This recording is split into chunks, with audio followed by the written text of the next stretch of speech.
What the fuck is up, world? It has been 10 days now since our last podcast together. And now at this point in this fucking podcast game of mine, I am just going to stop qualifying it by saying I apologize because you know what?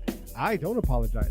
If anything, I am actually starting to settle in quite comfortably to this whole 10-day period in between podcasts because it's allowing me to actually sit down and not only stew on the ideas that were processed in the previous podcast, but also reflect on better ideas instead of just giving you the first thing that comes into mind. Because realistically, if I did so, then what would separate me from all these other plebes on the internet who are pretending to be fucking fake woke when in reality there is no depth and nuance to what it is that they're saying in the first place?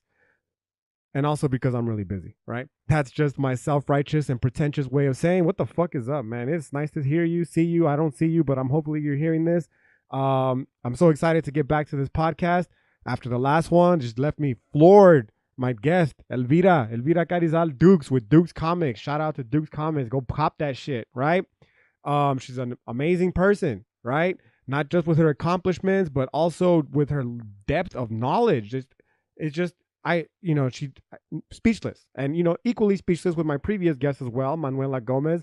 So much so that it's almost making me feel as though these individual podcasts, again, I'm selling you all short in a way, right? But I'm still working on getting more podcast guests in here, most of which being philosophy professors, fellow professors, not just in the philosophy discipline, as Elvira obviously wasn't. She mentioned herself, she was not a philosophy major, so that we can keep that dynamic of having two or possibly even more in the future, quote unquote, academics in here discussing these fucking hard-hitting issues that I know damn well you truly care about. Now, you might have been brainwashed to believe otherwise, but deep down inside, in your loneliest of lonelies, I know fucking damn well that everything that we've been talking about in this podcast is something that you've been thinking about in your own personal life. There's this bullshit ass idea, for instance, that we've been brainwashed with, that's telling us, for instance, that we cannot discuss two things in polite society: religion and politics. And if this was my philosophy class proper, I would say, bullshit. All we're going to discuss all semester long is religion and politics, because if any place that you can possibly have the space to discuss such controversial topics, it should be a philosophy class. Right now is it's such a fucking fun time to be a philosopher. You have no idea. Everything is taboo. Everything is, touchy. People's feelings getting hurt left and right. And a lot of people out here don't want to hear the fucking truth that we as philosophers are ideally searching for. This is nothing new. It's a fucking tried and true a trope in the history of philosophy in general, but the fact that we are currently living in this moment now and can relate to it, I'm sure I do not need to qualify it any further by simply stating that there is a lot of sensitive people in this world, right? And it's the sensitive people in this world that I'm going to be discussing that a little bit here shortly. But before I get there, I have to qualify it first by saying, if you haven't done so yet, what the fuck are you waiting for, bro? Follow my Instagram account, all right? Where I can drop more knowledge on you in a different, more multimodal form, to use the academic language, right? Other than just this podcast material. And again, it is it's ice nice _ el profe. Follow me. Let's be friends. Let's be social. Let's fucking share in this knowledge building process together, right? Also the YouTube channel, where you can find not only this podcast, but also other little clips that are posted up on the social media site. That I think is just Ice Nice or something like that. I'm not really sure, but you can find it. It's not that hard to find, right? Hood philosophy. You just got to Google it. Google be your best friend, dog. Sometimes the best advice that I give to my students when they say, man, I had trouble with this homework assignment, all I got to say is you should have either emailed me or Google be your best friend, because it really is that serious, okay? Now, with that in mind, taking it back, just a little bit back, prior to the previous podcast when it was just a solo cast, me here by myself, and I was talking a bunch of fucking sad boy shit, right? The sad boy shit is my life though, bro. So first of all, let's get that much clear in the sense that this whole project that I'm engaging in is this hood philosophy, right? These first couple of podcasts, even more specific, let's be very, very, very specific here. These first couple of podcasts are what we in the academic sphere refer to as quote unquote foundational texts, okay? I am laying the foundation for my own philosophy, much of which obviously has been influenced by other philosophers from all sorts of different disciplines, right? I don't discriminate.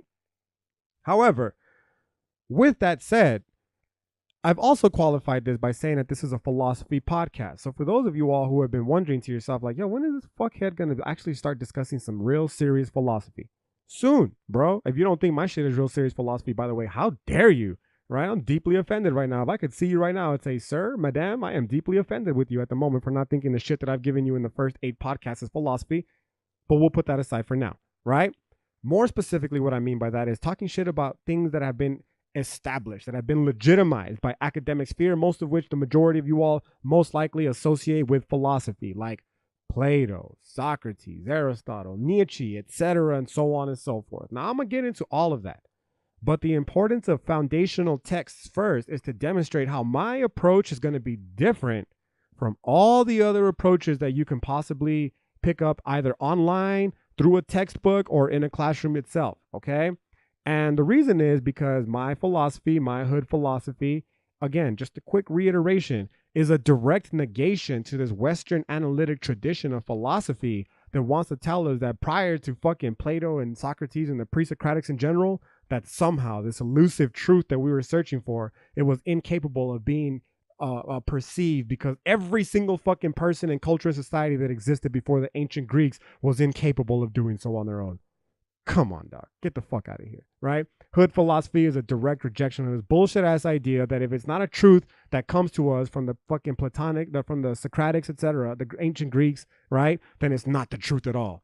Fuck off. This is, I mean, I'm going to talk about it, if not in this particular podcast, definitely in one that I'm working on at the current moment, dedicated exactly to him.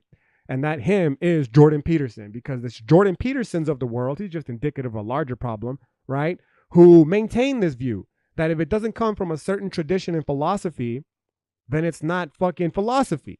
To which I say, bullshit, because that's just another way of fucking controlling people's minds, yo. And the beautiful thing about controlling people's minds, at least if I haven't discussed it before, it bears repeating again.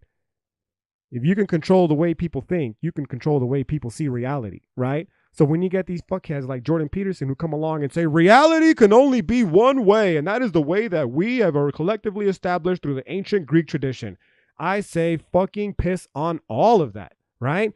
Because the ancient Greek tradition is a highly problematic tradition. You know, the people who fucking advocated for it used to like to fucking molest little kids, for instance, and they used to think that women were inferior to men. Get the fuck out of here, right? Furthermore, it doesn't take into account different traditions like the Nahuatl tradition, of which I am such a deep fan of, but you yourself may be a fan of your own different philosophical traditions that weren't taken into account, many of which have so much more to offer and help us complete our understanding of reality in a way that if we limit ourselves strictly to this ancient Greek interpretation, will never be possible, right? Now, what makes this fucking Jordan Peterson shithead so problematic is that if it's not his particular, this is what we refer to in rhetoric specifically as a managerial approach to knowledge, right? That is to say, we have established the knowledge, and now it is our job to manage this knowledge and make sure that everyone who comes after us adheres to the same exact understanding of reality. And if they don't, then those people are fucking inferior and we should kill them. Well, that's like in the most dramatic sense, but it's not far from the truth, right? Now in 2019, if you don't agree with what the fuck the established narrative is, they'll just tell you that you're incompetent, that you're inferior, that you're dumb, right? That you need to fucking step your game up, whatever the case might be. But again, that is all just some colonial fucking way of trying to maintain the status quo. And what the status quo here is nothing more than this model in academia that is predicated and built upon the privileging of Eurocentric narratives in academia, which is just a fucking fancy way of saying, yo, there are people who did not emanate from Europe who have equally important things to contribute to the field of knowledge. And thus, the foundational approach to hood philosophy, okay? These first 8 episodes have been my attempt to establish my own approach to philosophy, right? And although there has been intermittent, instances of actual direct philosophy spliced in between all the rants that I've done before, the sole purpose of these introductory foundational podcasts was to try to instill upon you, the listener, the importance of being open to the potentiality of different interpretations of reality, right? And with that said, I guess returning back to this whole sad boy philosophy shit, the reason I call it a quote unquote sad boy philosophy shit is because, yo, real shit, prior to my quote unquote indigenization, I don't even want to say quote unquote indigenization is very, it's complicated. It's a complicated and very problematic term in and of itself. But I'm not gonna I think that's more of infighting than anything at this point. So I'll rock with indigenization, right, without the fucking square quotes. But anyways, prior to this indigenization that I undertook, me personally myself, when I began to, stop reading the ancient Greek tradition, the Western analytic tradition of philosophy, and began to open myself to other traditions of philosophy, specifically the Nahuatl from the Mexica descent of philosophical tradition, I started to realize that my happiness began to increase ever so slightly. And as I delved deeper into this, I've come slowly but surely to the understanding that part of this process of me becoming more happy was in my connecting with a culturally relevant pedagogy, right? Now, this culturally relevant pedagogy, maybe you've heard it before. If you fucking follow me on Instagram, like I've been asking you to do this whole damn time, right? But the way that I've used it usually is in terms of saying like hip hop shit is more important to us than shit from ancient Europe, right? Because hip hop language and parlance and lingo in general is more relatable. The stories and the situations, the authors of the text as hip hop songs in general, right, are more relatable to students in the hood like myself than it is like some fucking bougie turd Shakespeare in ancient England talking all this nonsense about words I don't even understand and how they relate to the point he's trying to establish, right? But again, if the managerial approach is correct, then the fault is on me, because why? How dare I not speak ancient English, right? The actual English language, or old English. Like, get the fuck out of here. It's not my fault Shakespeare's fucking writing in this needlessly complex way, right? And obviously, this is coming from somebody who this is a weird flex. But if you haven't pieced it together, I'm not the dumbest motherfucker walking this earth. I'm not the smartest by any stretch of the imagination, right? Not anywhere close. But I'm not fucking that dumb, right? And if I personally am having struggles with understanding something like fucking Shakespeare, for instance, in school, and if my, at a young age, if my entire world is structured in such a way where school is of the utmost importance, and I, in turn, am unable to excel in the way that possibly other students are able to excel, or to a level that I am expected to be able to excel based on these arbitrary standards that have been placed upon us by, these fucking bureaucrats, that's going to fuck with you, yo. That's going to fuck with your self-esteem. That's going to fuck with you, with how you feel about yourself, right? And that we're needlessly doing that, because you could teach the same exact shit through a text like J. Cole's that somebody can understand here in 2019 than you could with this fucking Shakespeare from, 200, 300, however fuck long ago, years ago, right? So, in going back to this whole starting to feel happier, I start to realize, yo, all this education that I fucking, seriously, I tell my students all the time, I barely graduated high school, okay? I fucking am a native Spanish speaker. Spanish was my first language. And I almost failed Spanish class because the teacher in my Spanish class was a fucking asshole. What's up, Mr. Cedillo? I see you, right? So yeah, I had this one person who potentially kept me away from a high school degree, a high school diploma, whatever the case might be. And if that's the case, I can only imagine where my life would have been right now. This is coming from someone who is not only at the current moment a college professor, but always also chasing a PhD, right? And if I barely graduated high school, now to be fair, I was also a shithead student. So fuck you, Isaac Senicetos, too, for being a little shithead student when you were younger, right? But the point is, if this education system is not benefiting us, then what the fuck is it doing for us? If it's not helping us, it's hurting us, essentially, right? And the way that it hurt me in one particular way was making me feel as though I was fucking dumb, for instance, even though I knew I wasn't, because I couldn't understand the ancient English, the old English. I keep saying ancient, I don't know why. The old English that Shakespeare was trying to talk about, and I wasn't understanding the message that was trying to be delivered because I didn't fucking want to learn how to speak Spanish in this proper Castilian way that this fucking dickhead Spanish teacher was trying to teach me. A, because, well, that's not the Spanish that I speak, and why is the Spanish that I speak any less important than the fucking Spanish in these textbooks?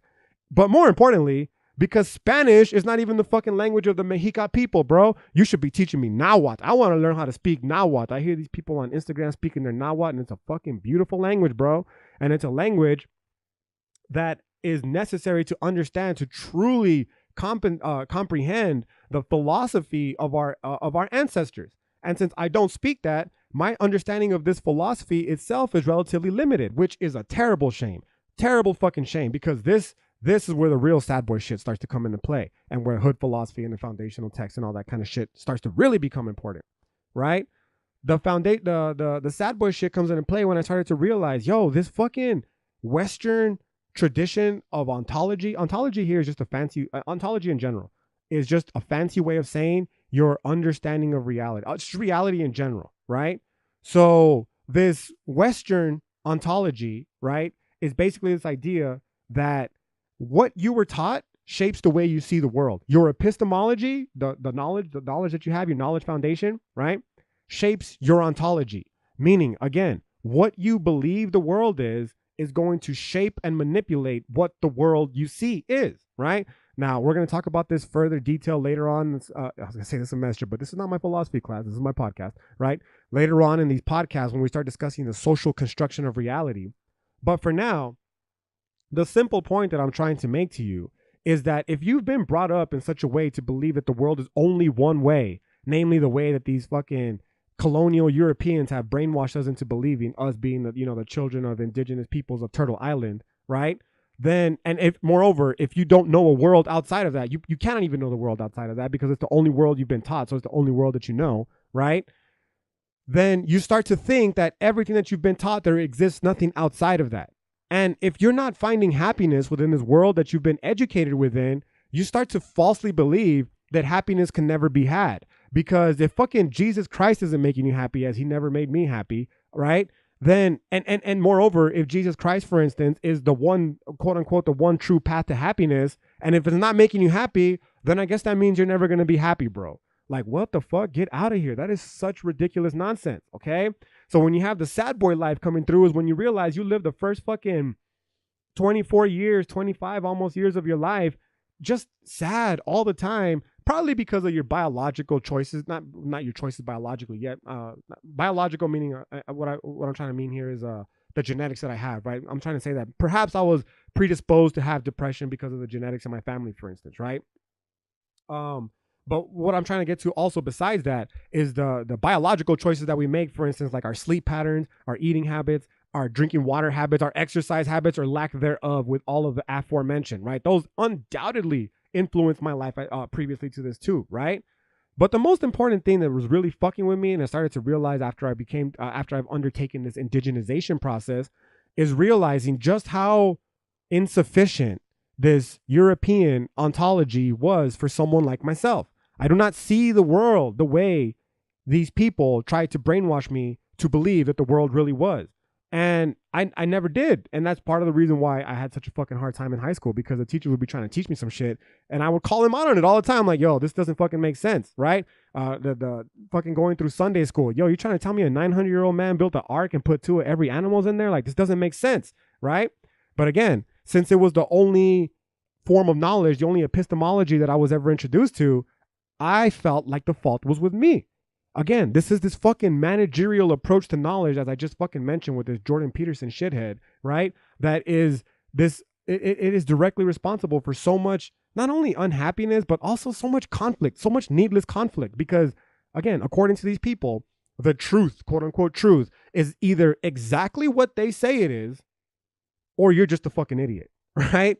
And obviously, I'm not a fucking idiot. Moreover, this epistemology and this ontology that I had been brainwashed, or tried to be, I still brainwashed by it a little bit. I'm trying to undo myself. I ain't trying to put myself on no fucking pedestal, right? I ain't no fucking fake woke joke here trying to come and tell you that I'm at the end of my journey, because fuck no, dog. My shit's just begun, right? But what I do know for an absolute fact is this colonial European epistemology and ontology, it didn't vibe with me, right? So where the indigenization comes through, and I start to realize, I began to learn, for instance, the Nahuatl philosophy. And I started to see all the ways in which my cultural, ancestral knowledge really fucking spoke to me, man. Now, I'm about to go off on some really deep shit. Not too deep, right? Because I'm not going to get, it's going to be deep in the sense of what I'm about to say, but I'm not going to get too into detail with it, is what I should clarify, right?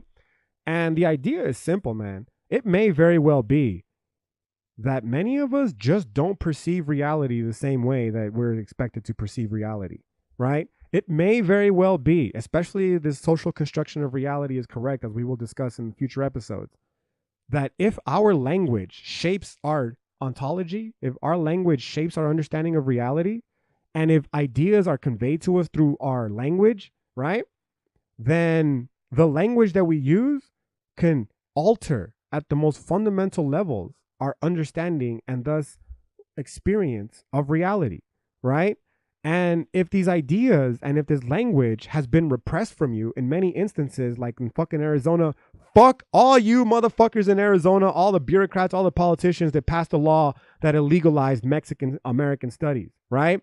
They know what the fuck they were doing. They knew exactly what they were doing. Because the second you introduce these Mexican American studies into such a fucking diverse culture as, you know, what you would have along the lines of Mexico and Arizona, bro, it's a slippery slope, right? It's the moment there's a great, the great Cesar Chavez quote, and the quote simply said, you cannot unteach the man, you can't unteach the man who's been learned to read, essentially, right? Which is just a fancy way of saying, once you teach someone how to read, dog, you can't fucking unteach them how to read. And once you teach these little brown kids in the hood like myself their ancestral knowledge, you can't unteach us our ancestral knowledge, right? And that is not a fucking good thing, because our ancestral knowledge, not only if this social construction of reality that I just this briefly discussed here shortly, in terms of the words is correct, not only do we see the world different than these the people who came here from Europe and colonized Turtle Island, but more importantly, it means that you fucking have kept us from a history that you know full well that if it comes to our attention, if it gets brought to our oculus, if you will, that you will no longer be able to control people like myself through the institutions that you've advanced through it's referred to as a settler colonial project as the United States of America, such as school systems, right? I took a trip recently. Well, I didn't take the trip directly there, but on the way back, we stopped in Carlsbad, New Mexico. And we took a little trip down into the caves, right? It's a beautiful allegory for the cave that we're going to be discussing here shortly. Well, not today, but in future episodes. But on the way back, we exited through the gift shop. What's up, right? And there was a book there that had an indigenous person of Turtle Island. It was him dressed in his traditional outfit. I don't even know. I didn't even bother like picking it up because I was just so repulsed by the book. But it was an indigenous person of Turtle Island, right, dressed in their traditional ancestral outfit in one picture, and then right next to it, it had a picture of the same person who had been Americanized. And the book itself was basically saying, look at all the great things that we've done here in America, starting, and more importantly, all the great things that we've done here for the indigenous peoples of America, starting with introducing them to the real good life that can only be achieved by being an American or of European descent, for instance, right? Fuck out of here, bro. Again, this managerial approach to knowledge and the knowledge acquisition and the knowledge building process. That indigenous person, had he not been subjected to the genocide of the indigenous, not even the culture, not even the physical genocide, mind you, but the cultural genocide that was, that the indigenous peoples of Turtle Island undertook upon conquest from the European settlers, right? That person could have lived just an equally good, if not possibly even better life. I say possibly even because unfortunately, I don't know, because there aren't many, or at least I don't have access outside from books to the epistemologies and thus the ontologies of the indigenous peoples of Turtle Island, right? I, like many of us here listening to this, especially in El Paso, but also many people from Chicano or also just other, quote unquote, I even fucking hate saying the word Spanish, right? But these countries that have been colonized by Spain, right? But have lost all trace and all connection to their indigenous roots, their indigenous culture. We are what is referred to as detribalized, right? And in this detribalization, I have lost access to the ontologies and the epistemologies of my ancestors that were almost certainly, at least in my instance, fucking for sure, more relevant to my life than anything that I've ever undertaken throughout this whole colonial project educational learning system that I undertook through the K through 12 and also all of my collegiate career, starting with my undergraduate and then definitely on into my master's degree, right? And that's fucking unfortunate, man, because again, there is so much shit that I went through in life, and I'm sure like you, I'm not trying to make myself sound like I'm fucking special or anything, right? But there is so much shit that I went through in life that I am going through now at the same time with a complete different understanding of how to approach the problems that I'm facing. And I have been just fucking night and day different with my approach, right? prior to this indigenization, for instance, that I undertook, my whole problem, if you will, with reality was this understanding that if, God, Jesus, whatever, is the one true absolute, and I have not even a fucking modicum of belief, then that means I'm alone. And that means that everything that I'm currently experiencing is fucking meaningless, and it has no purpose, and it has no value. And that is fucking terrifying. It is sad. That is haunting, right? And most importantly, it's depressing because it makes you feel as though, well, what's the point of doing anything? As I discussed again in the previous solo cast before my, amazing guest Elvira came through, right? And the best answer that these fucking Jordan Peterson fuckheads have come up with is through this low-key conservatism and this low-key Christianity is basically telling us, well, Isaac and people like you, the reason you feel the way that you do is simply because you have not accepted Jesus into your heart. And all you got to do, you don't have to believe in God, says Jordan Peterson, but you just got to act as if though God exists. Man, fuck you, dog. Like, you can't fake the funk, bro, okay? It's either there or it's not. And I'm not going to just fucking sit here and say 2 + 2 = 5 in order to fucking falsely, deceive myself into believing that everything's going to be okay. I would much rather feel as though fucking nothing is going to be okay than fucking lie to myself and tell me that all I got to do is be a good Christian boy and I will ascend to heaven. Never mind all the preachers who are molesting the little boys. I will turn a blind eye to all of that because at the end of the day, God has a plan for everybody. Get the fuck out of here, man. Fuck off with all of that shit, right? As soon as I got introduced into this fucking Nahuatl philosophy, I started to realize, suffering is a fucking beautiful thing, bro. In fact, suffering is part and parcel of the whole human experience. It's all part of the teotel, right? There is no distinction between suffering and joy. It's the same fucking thing. And now, this is the point that the Mexica had gotten to prior. This philosophy, unfortunately, is incomplete because this is the farthest they had emerged, at least of recorded what we have left over after the genocide, right? But their philosophy essentially came to the point that said, yeah, you know what, dude? Life may very well be fucking meaningless. It's very fucking much certainly fleeting, right? Tlacticpac, baby. This is the dream world right here. You know what? And you have one of 4 ways to fucking respond to it. You can either be a fucking sad boy and lay around and do nothing about it, or you can be a fucking glutton and just try to get all the physical pleasure that you can out of it, or you can believe in fucking teotel and this idea that, it's basically like religion that we have here today. This idea that teotel has a fucking plan for everything and everybody. Or, and this is where it gets really fucking cool, for me at least, right? This mythical religious conception of reality, this mythical conception epistemology that serves as the foundation for a mythical religious ontology that tells you, you know what, dog? You are a fucking soldier in this battlefield called life, to quote the Red Hot motherfucking Chili Peppers, right? And you were born to fucking, you have a purpose, and you were born to fulfill that purpose.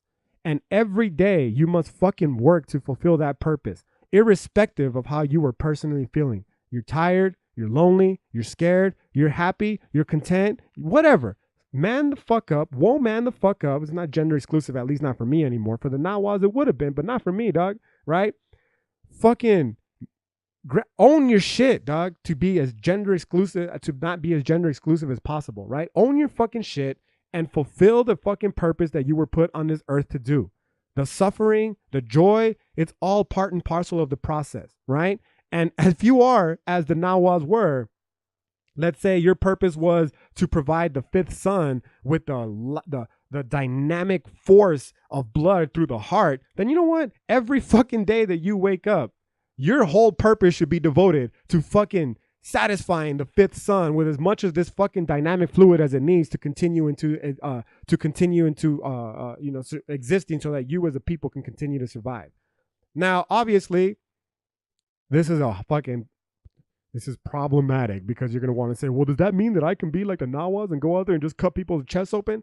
No, motherfucker, that's not what I'm saying. In fact, if we're being honest, we like to look, I say we, but these fucking colonial European fuckheads who are so insistent on maintaining this myth of European superiority, they write texts about the Nahuas and try to chastise them for not only how quote unquote barbaric they were for doing such things, but more importantly, how quote unquote primitive they were, because this is what they believed was reality, that they're going to war to provide the fifth son with blood so that it could maintain their freedom.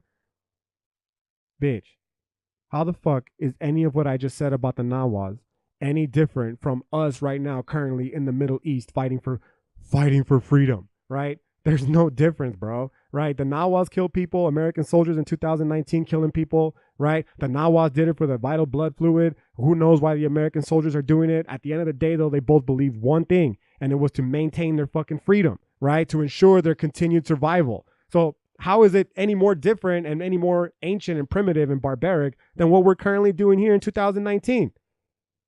The perception, the words that we're being told, what the knowledge is that we're being taught. Because again, what you were taught influences the way that you see and perceive the world, right? And if you personally don't fuck with the way that you're being told to perceive and see the world, and the best reason they have to give you as to why is because you are inferior or because you're dumb and you simply don't fucking understand it, obviously that's going to fuck with you, bro. Hence the return all the way back to the beginning of this podcast of the foundational purpose of hood philosophy, right? Bro, I'm not trying to reestablish the wheel. I'm not trying to reinvent the wheel. It's all already there, right? All I'm trying to do is provide a different approach to these universal human ideas that are just a fundamental aspect of human existence, okay? That is not dependent on this one tradition, this specifically this European colonial tradition that I believe personally has done nothing more than just fucking divide people. Then it's the whole purpose of hierarchy. It's another reason why I fucking can't stand Jordan Peterson, right? It's all about hierarchies, bro. Yeah, cool story. Tell me about those black holes out there that have not swallowed up all the galaxies and all the suns, because if your fucking theory and belief was correct, that's exactly what would have happened, sir, right? For those of you who have no idea, make it as a standalone episode so you don't have to go research Jordan Peterson if you choose not to. He has this idea that things are just inherently drawn to the most powerful objects, and he cites this law, which I'm not going to fucking go out and try to dismiss. I forget the name of the law. This is a law of physics or something like that. I can't remember off the top of my head. But the basic idea, again, is that facets of existence, whether it's a star or whether it's a big city, just inherently draw more to it, right? So in the instance of a big city, right? The idea is that there's a reason more people want to live in a big city, and that the more people live in the big city, the more it draws more people because there's more opportunity created in a big city, right?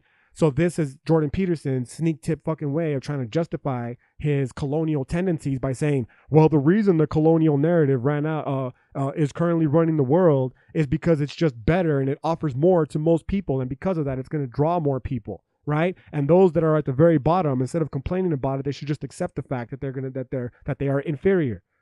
Fuck out of here with that managerial shit. I'm telling you, bro. Okay?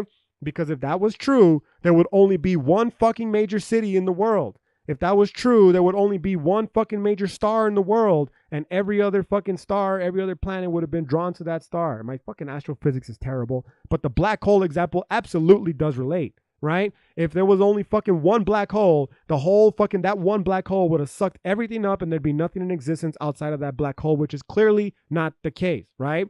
And they're going to come back and say something along the lines of hierarchy. Well, like, well, one black hole is more powerful than the other and they establish dominance. Maybe, bitch. Maybe. Or maybe they just fucking coexist through an ecology, right? Like we can all possibly do. And the only way that we can get to that point there is if we deprogram ourselves, desocialize ourselves from this fucking epistemology that has forced us to see the world and through the lens of nothing more than competition, right? It's no competition, dog. It's a famine mentality. There's a vast ocean of resources out there that we can all fucking drink from if these greedy fucks with their colonial managerial approach to reality weren't so intent on maintaining it all for themselves, right? Now, of course, this is a lot more complicated because it's just simply casting over all facets of human nature, which as a philosopher, I have no intention in doing, because not only because it's a logical fallacy, but more importantly, because it deprives me of the beauty of really getting into the nuance and depth of human psyche, which I intend to do again moving forward after these foundational texts, after these foundational podcasts of this hood philosophy have been established, right? So I believe, with that said, no, you know what? There's one last thing I did want to talk about. one of the introductory things that I've been discussing, well, I did discuss in my previous, in all the, in the previous, not previous, I'm sorry, introductory podcast was about my own ecology. This is a perfect segue, right? In terms of the philosophers that I believed were important. Okay. And specifically, there were a few up there that I want to give a quick shout out today to understand again that they serve as the utmost, they're probably the rocks of my philosophy, right? Of course, the first of which being the now what philosophy, not because it's the most important. Again, it's not a fucking hierarchy, bro. It's an ecology, right? So I'm not listing them in terms of importance. The first of which being the now what philosophy, right? The second of which, though, of course, being my grandfather. Yo, my grandfather and my grandmother now more. I realized my grandfather was the philosopher and my grandmother was a storyteller, both of which are equally fucking important in the knowledge acquisition and transmission process, right? But my grandfather, for sure, was always dropping philosophical dimes on us when we were younger.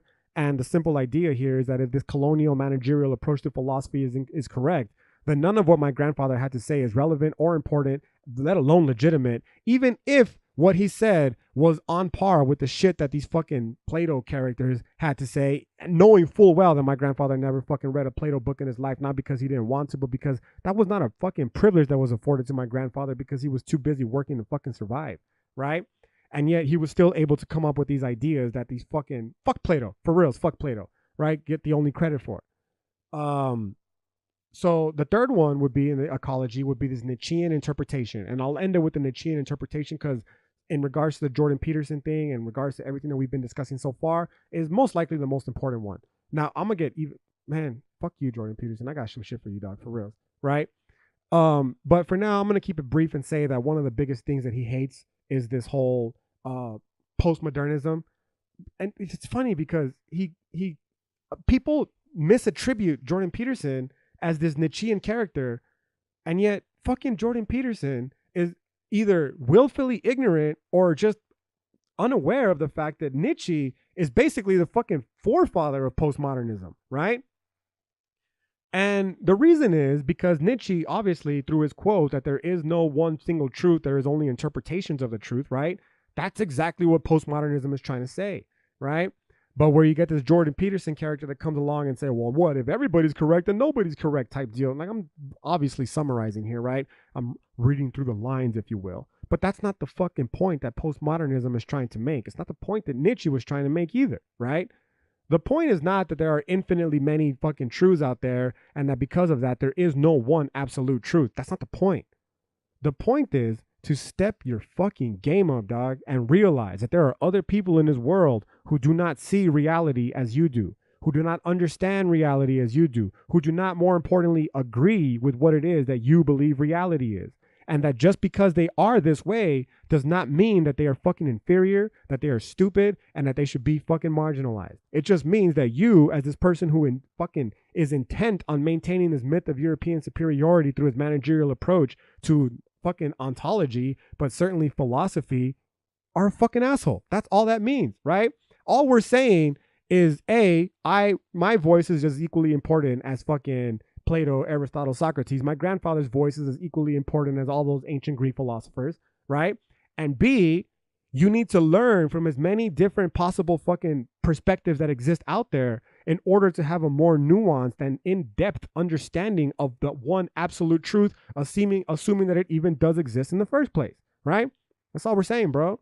So when it comes to this fucking whole foundational text of hood philosophy, we circle back all the way back to the very beginning of this particular podcast when we start to realize that this is definitely not what's being taught to us in school. We're being told, no, there's only one interpretation of reality, and if you don't adhere to it and if you don't abide by it, then you're a fucking asshole, right? You're a loser, you're a piece of shit, you're inferior, etc. No, that is not true. That is fucking nonsense, okay? And anyone who tells you otherwise is low-key trying to fucking perpetuate this colonial managerial approach to reality, because at the end of the day, they scared, homie. They scared, right? And what are they scared of? It's not about people of color taking over. Fuck no. Who cares about that shit? Like I said, identity politics, get out of here with that shit, right? What they're scared of is that we are alone in this universe. And we'll talk all about that more in future podcasts, right?